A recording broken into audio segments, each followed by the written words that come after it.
ביום הזיכרון הזה אני מבקש לפתוח בכמה מילים בעברית. התפקיד שלי כראש ממשלת ישראל הוא לוודא שלא יהיה עוד איום השמדה על מדינת ישראל.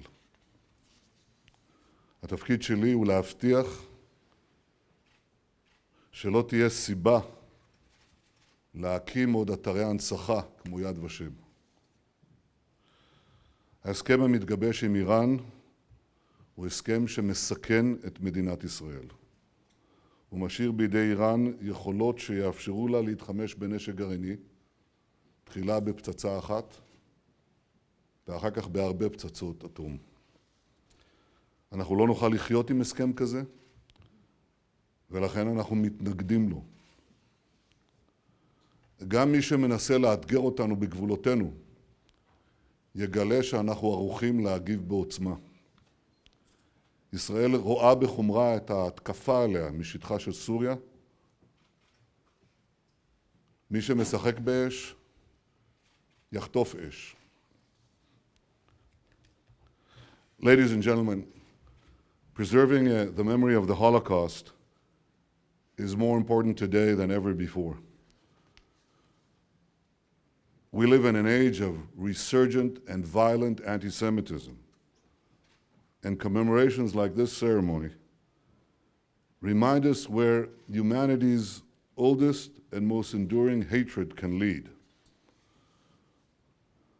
Many thought that after the horrors of the Holocaust, anti-Semitism would finally contract and disappear. That has not happened. Hatred of the Jews appeared to take a brief respite after World War II for a few decades. It has now returned in full force. Once again in Europe and elsewhere, Jews are being slandered, vilified, and targeted just for being Jews. This is taking place in the intolerant Middle East and in the very heart of the liberal and tolerant West. It's taking place in Tehran and Paris, in Gaza and Brussels. Around the world, Jewish communities are increasingly living in fear. But it's not just the Jewish people that is being slandered, vilified, and targeted. It's the Jewish state as well. Israel is assaulted with the same slurs and libels that have been leveled at the Jews since time immemorial. Islamist extremists have incorporated the most outrageous anti-Semitic calumnies into their murderous doctrine. Take the Hamas Charter as one example of many. It reads like the protocols of the Elders of Zion, the anti-Semitic forgery on which it is based. It calls for the murder of Jews and the destruction of their state.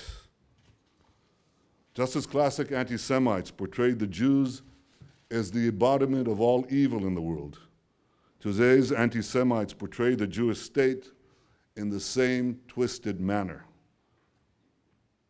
And what do the so-called enlightened organs of the international community do in response? 250,000 people are slaughtered in Syria. Poison gas is used against civilians. And who do the signatories to the Geneva Convention urgently meet to discuss? Israel. Across the region, dictatorial regimes and brutal movements brutalize their peoples, suppressing women, lynching gays, forcing Christians to live in fear.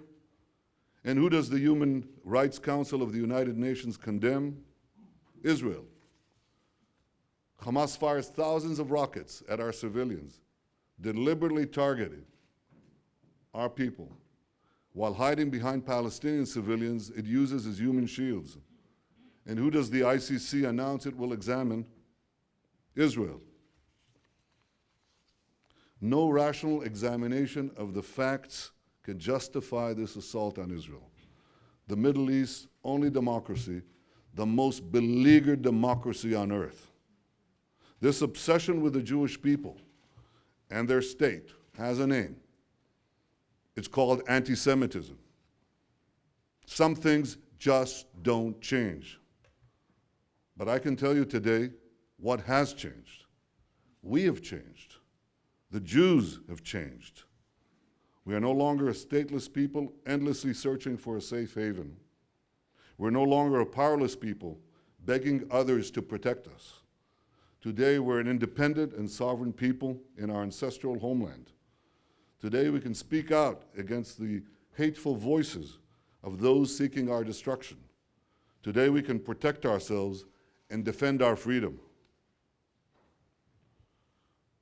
Ladies and gentlemen, the Ayatollahs in Iran,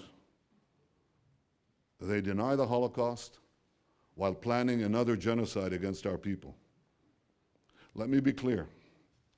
The Jewish people will defend itself by itself against any threat. That's what the Jewish state is all about. Nonetheless, we appreciate the support of our friends around the world who reject the spreading twin diseases of anti-Semitism and anti-Zionism. They're one and the same. We're especially grateful for the bipartisan support for Israel across the United States, our great ally. We share a special bond with the United States, which is built on common values, and it's reflected in our expansive cooperation, especially on matters of security. Yet it is the government of Israel that holds the ultimate responsibility for the security of the one and only Jewish state. And here we must speak out and must speak our mind about the dangers to our people and our state. This is something we could not do at the time of the Holocaust. Israel will reject any agreement that leaves Iran as a threshold nuclear state. Regrettably, our understanding is that the offer made by the P5+1 does exactly that. It would enable Iran to break out to a nuclear weapon within a few months, and many more bombs within a short time. The capabilities of Iran to produce enriched uranium for atomic bombs is left intact. Such an agreement is sure to spark a nuclear arms race in the region that would turn the Middle East into a nuclear tinderbox. And such an agreement is simply unacceptable to Israel. We will oppose it, and we will oppose it vigorously. On this day of Holocaust remembrance, I pledge to you what we could neither say nor do 70 years ago. Israel will always do what needs to be done to ensure the security of the Jewish people and the one and only Jewish state. That is the significance of this date. Thank you.